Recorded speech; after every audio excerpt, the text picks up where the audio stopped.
हमारे YouTube channel Shashi रंगीला production को लाइक share subscribe करें और बेल आइकन के बटन को क्लिक करें।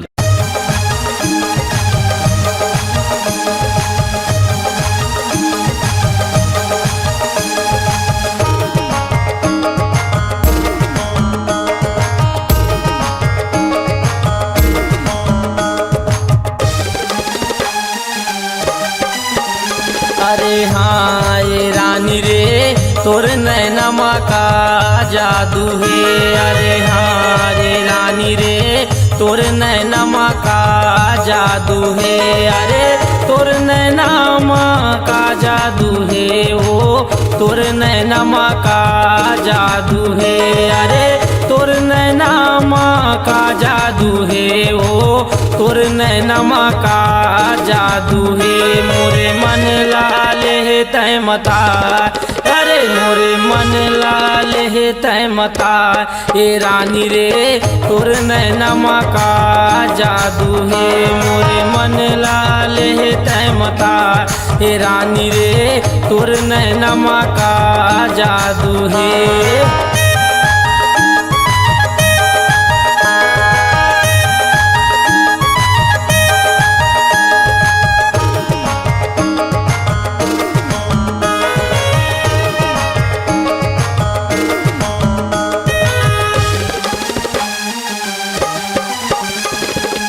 होटे लाली काने वाली मन ला मोहे मोरे रे दिलवाली, मन ला मोहे मोरे रे दिलवाली।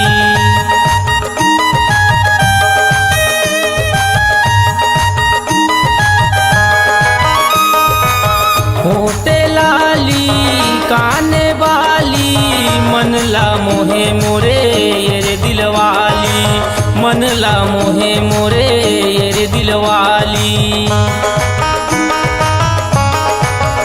मोरे मन ला दे तय मता, अरे मोरे मन ला ले तय मता। ये रानी रे तोर नैनमा का जादू है। मोरे मन ला ले तय मता, मोरे मन ला दे तय मता। ये रानी रे तोर नैनमा का जादू है। अरे हाँ ये रानी रे तोर नैनमा का जादू है।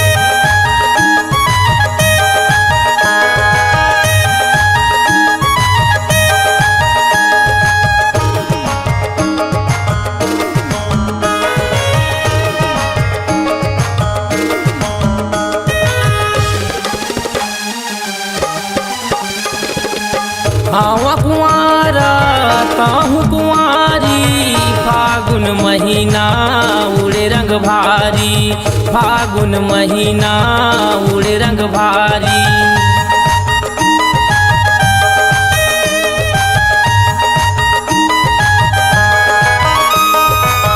हाँ कुंवारा ताहू कुंवारी, फागुन महीना उड़े रंग भारी, फागुन महीना उड़े रंग भारी। यही उम्र माँ हो तेरे बवाल, अरे यही उम्र माँ हो तेरे बवाल। ए रानी रे तोर नैनमा का जादू है। यही उम्र माँ हो तेरे बवाल, अरे यही उम्र माँ हो तेरे बवाल। ए रानी रे तोर नैनमा का जादू है।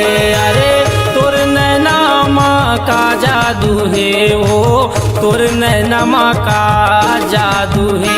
अरे तोर नैनमा का जादू है ओ तोर नैनमा का जादू है। मोरे मन लाल है तय लुभा, अरे मोरे मन लाल है तय लुभा। ए रानी रे तोर नैनमा का जादू है, तोर नैनमा का जादू है, तोर नैनमा का जादू है।